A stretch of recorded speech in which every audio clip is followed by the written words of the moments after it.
Innal hamdalillah nahmaduhu wa nasta'inuhu wa nastaghfiruhu wa natubu ilayh wa na'udzu billahi min shururi anfusina wa sayyiati a'malina may yahdihillahu fala mudilla lahu wa may yudlil fala hadiyalah. Asyhadu an la ilaha illallah wahdahu la syarika lah wa asyhadu anna Muhammadan abduhu wa rasuluhu la nabiyya ba'dah. Ya ayyuhalladzina amanu taqullaha haqqa tuqatih wa la tamutunna illa wa antum muslimun.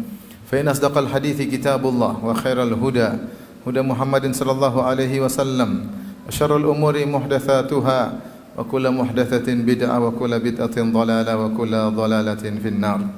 Ma'asyiral muslimin, usikum wa nafsi bittaqwallah faqad fazal muttaqun. Sungguhnya tidak ada yang ragu bahwasanya manusia terbaik di alam semesta dialah Nabi Muhammad sallallahu alaihi wasallam yang pernah berkata, Ana sayyidu waladi Adam yaumal qiyamati wala fakhar. Aku adalah pemimpin seluruh anak Adam pada hari kiamat kelak dan aku tidak sombong. Wa ana awwalu man yanshaqqu anhul qabr yaumal qiyamah, dan aku adalah orang yang pertama kali keluar dari kuburan pada hari kiamat kelak. Oleh karenanya pintu surga tidak akan terbuka kecuali yang mengetuknya Nabi Muhammad sallallahu alaihi wasallam. Allah mengagungkan dan memuliakan Nabi Muhammad sallallahu alaihi wasallam di langit maupun di bumi.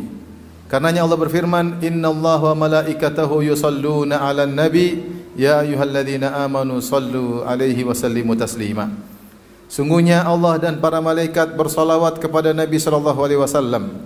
Wahai orang-orang yang beriman, bersalawatlah kalian dan bersalamlah kepada Nabi Muhammad sallallahu alaihi wasallam. Maksudnya Allah mengagungkan penyebutan Nabi sallallahu alaihi wasallam dan salawat Allah kepada hambanya sebagaimana kata Abu Aliyah, ay sana'uhu alaihi fil mala'il a'la, yaitu Allah memuji hamba tersebut di hadapan para malaikat di majlis di langit. Oleh karenanya makna innallaha, sungguhnya Allah bersalawat kepada Nabi, maksudnya Allah memuji-muji Nabi sallallahu alaihi wasallam di hadapan para malaikat. Adapun salawat malaikat kepada Nabi sallallahu alaihi wasallam adalah mereka mendoakan Nabi atau memberi keberkahan, mendoakan keberkahan kepada Rasulullah sallallahu alaihi wasallam. Maka Nabi sallallahu alaihi wasallam dipuji di langit, dipuji oleh Allah Rabbul Alamin, dipuji oleh malaikat, dan Allah juga memerintahkan penghuni bumi untuk memuji dan mendoakan Nabi sallallahu alaihi wasallam, ya ayyuhalladzina amanu sallu alaihi wa sallimu taslima. Wahai orang yang beriman, bersalawatlah kepada Nabi dan bersalam kepadanya.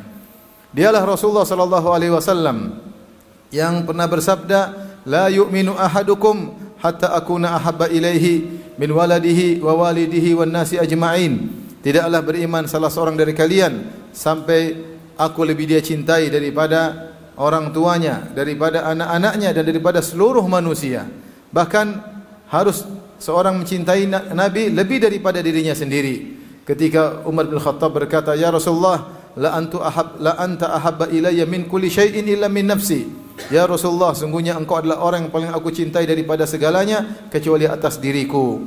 Kata Nabi sallallahu alaihi wasallam, la ya Umar, belum wahai Umar, hatta akuna ahabba ilaika min nafsik, sampai aku, yaitu Rasulullah sallam, lebih kau cintai wahai Umar daripada dirimu sendiri. Kata Umar, al-an, sekarang ya Rasulullah, la anta ahabba ilayya min kulli syai'in hatta min nafsi. Sungguh engkau lebih aku cintai daripada segala sesuatu, bahkan lebih dari diriku sendiri. Kenapa Nabi sallallahu alaihi wasallam harus lebih kita cintai daripada kedua orang tua kita? Benar, orang tua punya jasa yang besar kepada kita. Dengan adanya orang tua, maka kita terlahirkan di atas muka bumi ini, dan mereka yang merawat kita, membesarkan kita. Mereka telah memberikan jasa yang luar biasa untuk kehidupan duniawi kita, untuk memberikan kebahagiaan duniawi kita. Tetapi jasa Nabi sallallahu alaihi wasallam jauh lebih besar. Karena dengan mempelajari ajaran Rasulullah sallallahu alaihi wasallam, seorang akan mendapatkan kebahagiaan dunia dan kebahagiaan di alam barzakh dan kebahagiaan di akhirat yang kekal abadi dengan kebahagiaan yang sempurna. Maka tidak ada bandingan jasa Nabi sallallahu alaihi wasallam dengan jasa kedua orang tua kita. Lihatlah Nabi sallallahu alaihi wasallam berdakwah, dituduh dengan berbagai macam tuduhan, dikatakan orang gila, dikatakan penyihir, dikatakan tersihir, dikatakan perusak silaturahmi, dikatakan dukun, dan seluruh tuduhan-tuduhan disematkan kepada Nabi sallallahu alaihi wasallam. Itu semua beliau lakukan demi agar cahaya Islam tersebar ke seluruh penjuru dunia ini dan kita bisa merasakan nikmat Islam tersebut. Lihatlah Nabi sallallahu alaihi wasallam diusir dari negerinya. Seluruh orang Arab bersatu untuk membunuhnya. Bersatu padu mereka untuk menyerang Nabi berulang-ulang. namun Nabi tegar tidak lain untuk mendakwakan Islam. Tidaklah Nabi dimusuhi oleh keluarganya, oleh pamannya sendiri, oleh sukunya Quraisy. Tidaklah dia tegar menghadapinya kecuali agar Islam sampai kepada kita. Maka di antara bukti cinta kepada Nabi sallallahu alaihi wasallam, maka hendaknya seorang jangan lupa bersolawat kepada Nabi sallallahu alaihi wasallam. Itu pun seorang bersolawat kepada Nabi sallallahu alaihi wasallam, sungguhnya faedahnya lebih kembali kepada dirinya, karena solawat kepada Nabi sallallahu alaihi wasallam adalah ibadah yang sangat mulia. Oleh karena pada kesempatan yang berbahagia ini kita akan menyebutkan beberapa keutamaan bersalawat kepada Nabi sallallahu alaihi wasallam. Sungguhnya para ulama telah menulis faedah-faedah salawat sampai puluhan faedah. Di antara faedah-faedah tersebut ada yang kembali kepada perkara duniawi dan ada yang kembali kepada perkara akhirat. Di antaranya dari Ubay bin Ka'ab radhiyallahu anhu, dia berkata, "Ya Rasulullah, inni ukthirus salata alaik, fakam aj'al laka min salati." Ya Rasulullah, aku sering bersalawat kepada engkau. Kalau begitu, berapa waktu yang aku ambil dari doaku untuk bersalawat kepada anda? Yaitu Ubay bin Ka'ab ingin menjelaskan, dalam sehari saya punya waktu untuk berdoa khusus, meminta keperluan saya kepada Allah Subhanahu wa taala. Kalau saya potong dari waktu doaku itu, berapa yang saya gunakan untuk bersalawat kepada anda? Apa jawaban Nabi sallallahu alaihi wasallam? Ma syi'ta, terserah engkau berapa aku ambil bagian dari doamu untuk bersalawat kepadaku.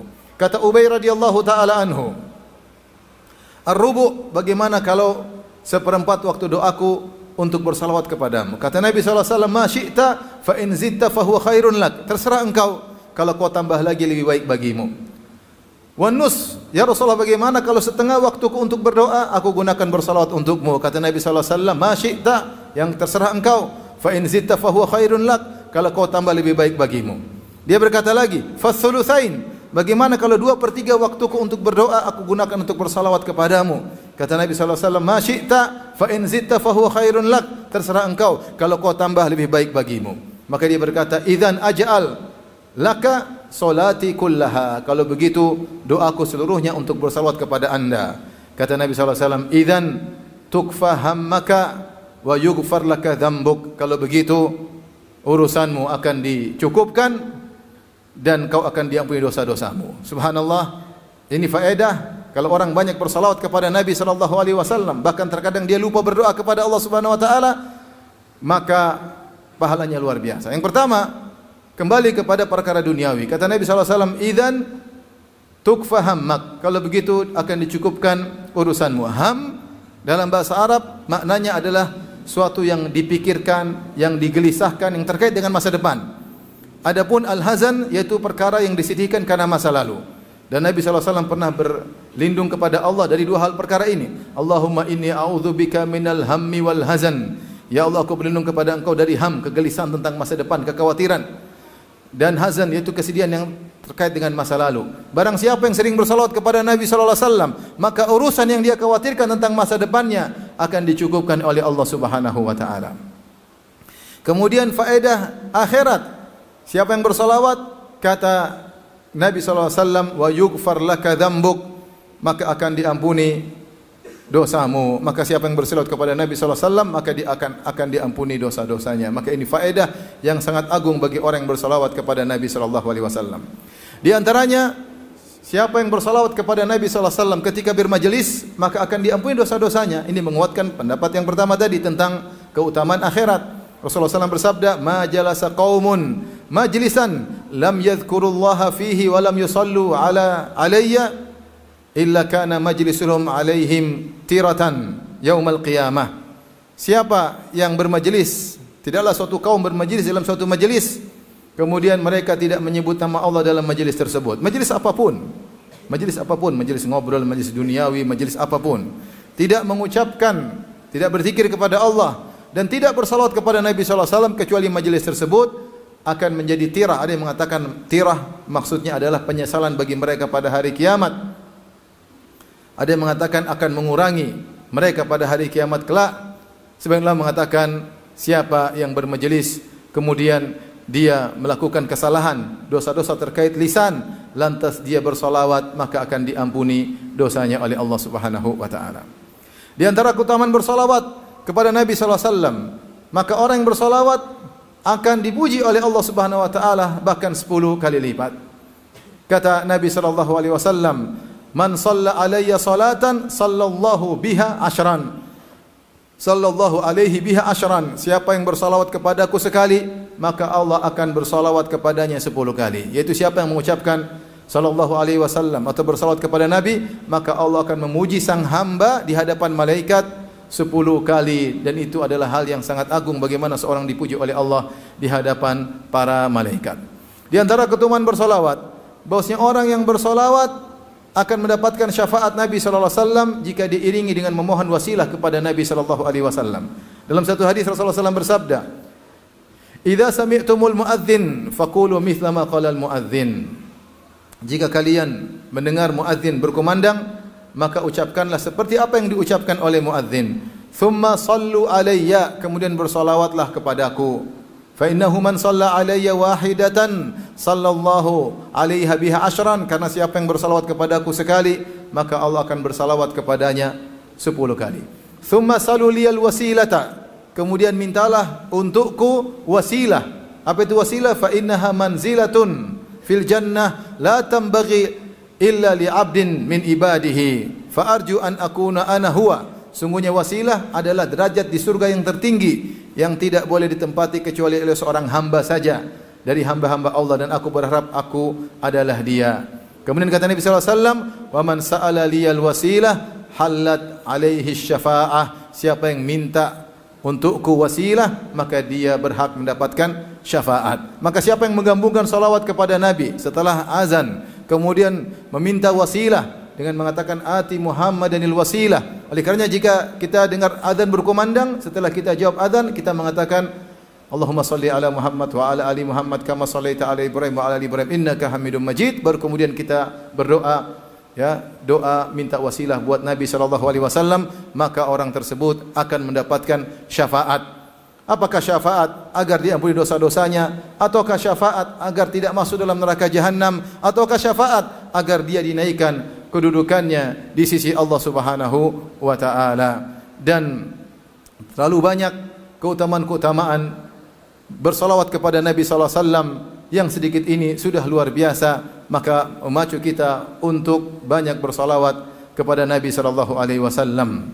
Aqulu qouli hadza astaghfirullah li wa lakum wa lisal muslimin kulli dhanbin wa khati'ah fastaghfiruhu innahu huwal ghafurur rahim.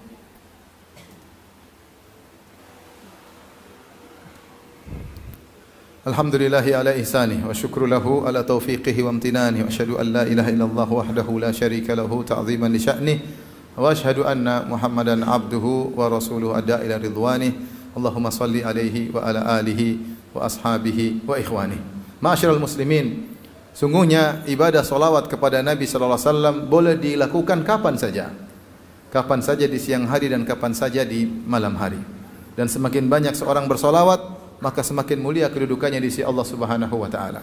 Akan tapi di sana ada beberapa waktu yang dikhususkan agar kita lebih fokus untuk bersalawat kepada Nabi sallallahu alaihi wasallam. Di antaranya misalnya dalam salat di tasyahud akhir, dan ini adalah hukumnya wajib, khilaf para ulama apakah dia rukun atau sekedar wajib.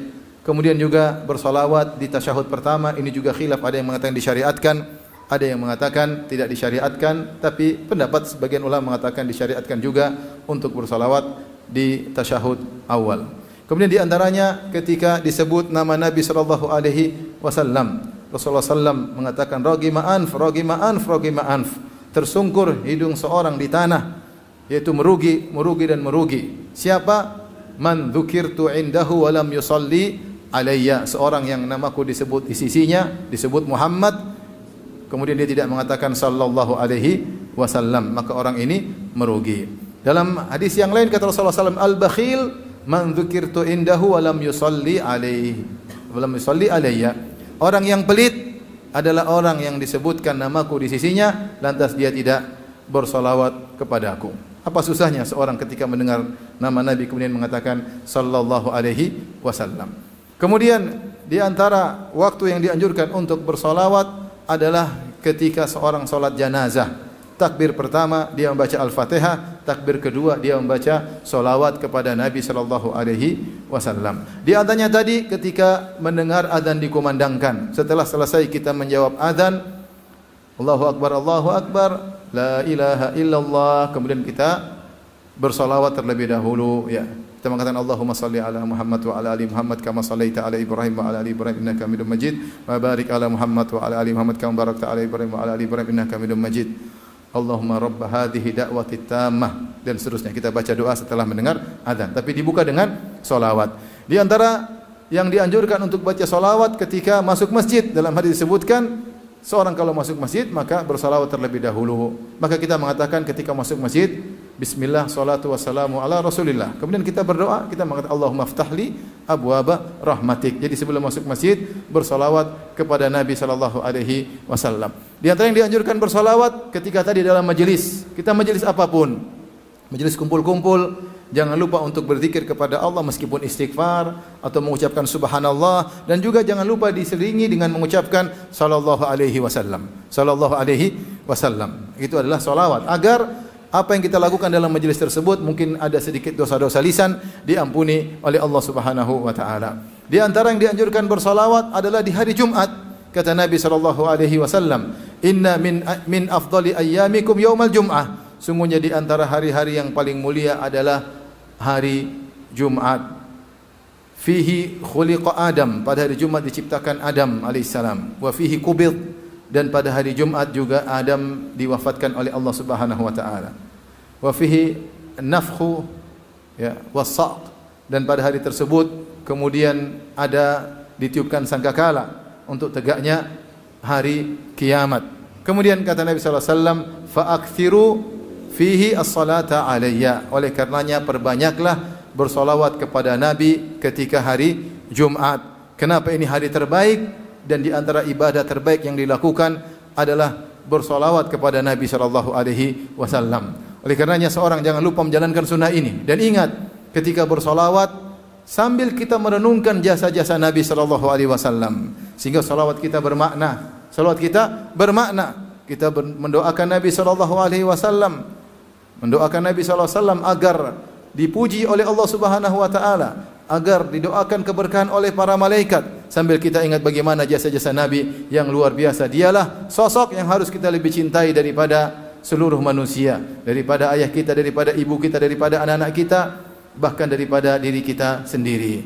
Namun janganlah kita merusak ibadah salawat kepada Nabi dengan hal-hal yang tidak disyariatkan, seperti salawat sambil berjoget-joget, salawat sambil dangdutan, salawat sambil bermusik-musik. Jangan rusak ibadah yang mulia ini. Salawat sambil campur laki-laki perempuan, ikhtilat yang dilarang oleh syariat, maka ini merusak ibadah yang agung ini. Seorang bersalawat karena Allah Subhanahu wa taala. Lafal salawat yang terbaik adalah salawat Ibrahimiyah yang tadi sering saya sebutkan. Allahumma salli ala Muhammad wa ala ali Muhammad kama sallaita ala Ibrahim wa ala ali Ibrahim innaka Hamidum Majid. Dalam sebagian lafal ditambah, ya, innaka Hamidum Majid, kemudian wa barik ala Muhammad wa ala ali Muhammad kama barakta ala Ibrahim wa ala ali Ibrahim innaka Hamidum Majid. Kemudian salawat yang paling sederhana cukup kita mengatakan, kita gabungkan dengan salam, kita bilang sallallahu alaihi wasallam, sallallahu alaihi wasallam, atau Allahumma salli wa sallim alaihi. Maka dengan demikian seorang sudah bersalawat kepada Nabi sallallahu alaihi wasallam. Sampai-sampai Rasulullah sallallahu mengatakan, hendaknya kalian bersalawat kepadaku di manakah saja kalian. Kata Rasulullah SAW, la taj'alu buyutakum kubura wa la tattakhidhu qabri ida. Jangan kalian jadikan kuburan kalian sebagai masjid, dan jangan kalian jadikan kuburanku sebagai id, tempat berkumpul-kumpul orang selalu. Fasallu alayya, bersalawatlah kepadaku. Fa inna salatakum wa taslimakum tablughuni haitsu kuntum. Sungguhnya salawat kalian dan salam kalian sampai kepadaku dimanapun kalian berada. Sampai-sampai Nabi SAW bersabda, Inna lillahi malaikatan sayyahin yuballighuni an ummatis salam. Sungguhnya ada malaikat-malaikat yang Allah siapkan untuk menyampaikan salam dari umat Nabi kepada Nabi SAW. Maka seorang dimanapun dia berada, tidak harus di depan kuburan Nabi SAW, dimanapun dia berada, sungguhnya dia bersalawat kepada Nabi, dan ada malaikat yang khusus datang menyampaikan salawat dan salamnya kepada Rasulullah sallallahu alaihi wasallam. Innallaha malaikatahu yusalluna 'alan nabi ya ayyuhalladzina amanu sallu alaihi wa sallimu taslima.